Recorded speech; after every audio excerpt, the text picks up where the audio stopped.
इसमत की Eid bye Fauzia इलानी Williams. तो दोस्तों, कहानी सुनने से पहले चैनल को सब्सक्राइब जरूर कर दीजिएगा। कल ईद है। इसमत को आज बिल्कुल फुर्सत नहीं थी। दिन भर लोग नए जूतों की खरीदारी करते रहे। शाम होते होते इसमत के सब जूते बिक गए। उफ! इसमत ने सुकून की लंबी सांस भरी। चलो, अब मैं परिवार के लिए कुछ तोहफे तो खरीद सकता हूँ। वह जूतों की अपनी छोटी सी दुकान बंद करके कपड़े और चूड़ियों की दुकान की ओर चल दिए। अस्सलाम वालेकुम हमजा। इसमत ने दुकानदार को सलाम किया। वालेकुम अस्सलाम। फरमाए, क्या खिदमत करूं? दुकानदार हमजा ने पूछा। बेगम को ईद पर तोहफे में बुर्का देना चाहता हूँ। इसमत ने कहा।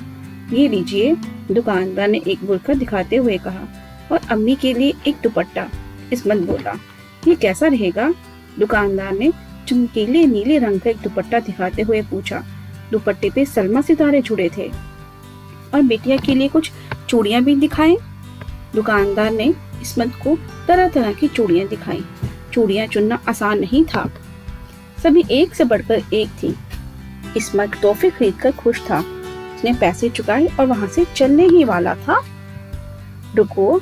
दुकानदार ने आवाज दी। मियाँ, आपके लिए? आपकी पतलून तो ठिकलियों से भरी है, यानी कि पैचेस से भरी है। अपने लिए एक नई पतलून क्यों नहीं ले लेते? ठीक है, इसमत बोला। पर जब ढूंढने लगे तो सिर्फ एक पतलून ही मिली। इसमत ने उसको पहनकर देखा। ये तो मेरे नाप से 4 उंगल लंबी है। इसमत बोला। उसने अपनी दाढ़ी खुजाई और मुस्कुराते हुए दुकानदार को देखा। क्या आप इसे छोटी कर देंगे? माफी चाहता हूँ। दुकानदार ने कहा। आज नहीं, मुझे ईद की तैयारी करनी है। अपनी बेगम से कहिए ना। हाँ, ठीक फरमाया आपने। इसमत ने सिर हिलाकर हामी भरी और जल्दी जल्दी घर की ओर चल दिए। वाह, बहुत खूबसूरत है। यास्मीन ने बुर्के को देखकर तो खुशी से उछलते हुए कहा। मुझे रंग भी बहुत पसंद है। इसे मैं ईद पर पहनूंगी। फिर उसने इसमत से पूछा। अपने लिए भी कुछ लिया है? हाँ, इसमत ने कहा। एक पतलून। यास्मीन ने पतलून उठाकर देखी। ये तो कुछ लंबी लगती है। हाँ, 4 उंगल। आप इसे छोटी कर देंगी? नहीं नहीं, आज मेरे पास टाइम नहीं है, यास्मीन ने जवाब दिया। कल ईद है ना, मुझे बिरयानी बनानी है। आप अम्मी से कहिए ना। इसमत अपनी अम्मी हबीबा से मिलने गया। अम्मी, मैं आपके लिए तोहफा लाया हूँ। ये कहते हुए इसने नीला चमकीला दुपट्टा निकालकर उन्हें दिया। वह बढ़िया। दुपट्टा लेकर हबीबा बोली। मुझे ये रंग बेहद पसंद है, मैं इसे ईद पर ओढ़ूंगी। फिर वह इसमत की तरफ देखकर बोली। अपने लिए भी कुछ लिया? हाँ, इसमत ने कहा। एक पतलून। हबीबा ने पतलून उठाकर देखी। ये तो कुछ लंबी लगती है। हाँ, 4 उंगल। अम्मी, आप इसे छोटा कर देंगी क्या? आज नहीं, हबीबा ने जवाब दिया। मेरे पास तो बिल्कुल वक्त नहीं है। कल ईद है ना, तो मुझे खीर बनानी है। महजबा से कहो, ये जरूर कर देगी। इसमत अपनी बेटी महजबी से मिलने गया। बिटिया, देखो मैं आपके लिए क्या लेकर आया हूँ, इसमत ने कहा और चूड़ियां निकालकर सामने रख दी। कितनी सुंदर है अब्बू। महजबी चूड़ियों को देखकर बोली। मुझे रंग बहुत अच्छे लगे, मैं इन्हें कल ईद पर पहनूंगी। फिर उसने अपने अब्बू की तरफ देखा और कहा। अब्बू, आपने अपने लिए कुछ लिया या नहीं? हाँ, इसमत ने कहा। एक पतलून। महजबीन ने पतलून उठाकर देखी। ये तो कुछ लंबी लगती है। हाँ, 4 उंगल। आप मेरे लिए इसे छोटा कर देंगी? आज नहीं अब्बू, महजबीन ने जवाब दिया। मेरे पास बिल्कुल फुर्सत नहीं है। कल ईद है ना, मुझे समोसे बनाने हैं और बेबी को भी संभालना है।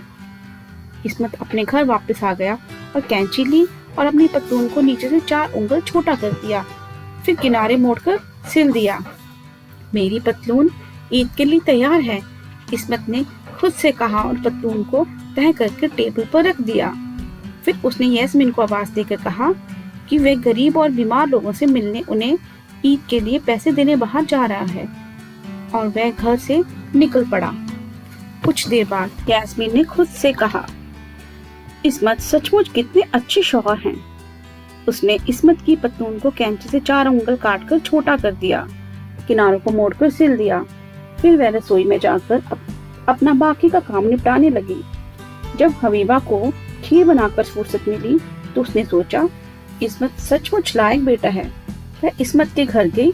हबीबा ने इस्मत की पतलून उठाई, उसे नीचे से 4 उंगल काट कर छोटा किया, किनारों को मोड़कर सीधा और फिर वह तय करके टेबल पर रख दी और घर जाकर रसोई में बचा हुआ काम करने लगी।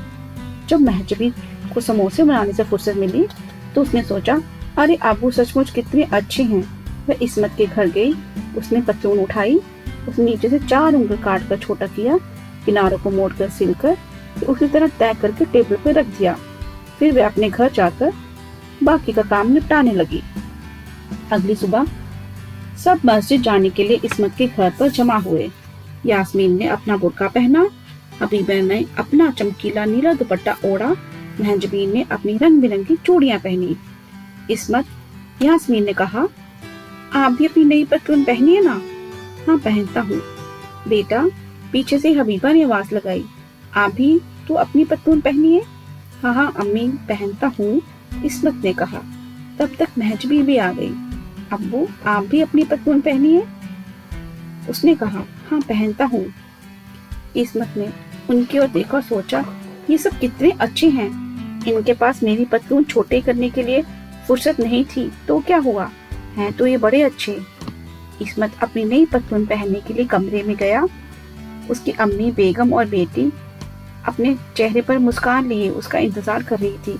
अचानक कमरे से आवाज आई, ओह आह या अल्लाह, क्या हुआ? यास्मीन ने घबरा कर पूछा। क्या बात है? हबीबा ने भी घबरा कर पूछा। क्या गड़बड़ है? महजबीन ने भी घबरा कर पूछा। इस्मत कमरे के बाहर निकला। उसकी नई पतलून उसके घुटनों तक लटक रही थी। यास्मीन, हबीबा और महजबीन हक्की पक्की रह गईं। मैंने इसे काटकर 4 उंगल छोटा किया था, यास्मीन ने कहा। मैंने भी इसे काटकर 4 उंगल छोटा किया था, हबीबा बोली। और मैंने भी इसे काटकर 4 उंगल छोटा किया था, महजबीन ने कहा। पर मैंने इसे पहले ही काटकर 4 उंगल छोटा किया था, इस्मत ने कहा। एक पल के लिए सन्नाटा छा गया। फिर इस्मत जोर जोर से हंसने लगा और फिर सब हंसने लगे। चलो टुकड़ों को वापस सिल देते हैं, यास्मीन ने कहा। हाँ हाँ हाँ, इस्मत ने कहा। यास्मीन, हबीबा और महजबीन उसकी पतलून को दुरुस्त करने में जुट गए। कुछ ही समय में इस्मत की पतलून तैयार थी और माशाल्लाह बिल्कुल फिट एंड फाइन। सब ईद के लिए अपने नए कपड़े पहनकर खुशी खुशी मस्जिद गए। सो दोस्तों, कमेंट करके ज़रूर बताइएगा कि आपको मेरी कहानी कैसी लगी, और ऐसी मज़ेदार कहानियाँ जानने के लिए चैनल को सब्सक्राइब ज़रूर कर दीजिएगा। धन्यवाद। मिलते हैं एक नई कहानी के साथ।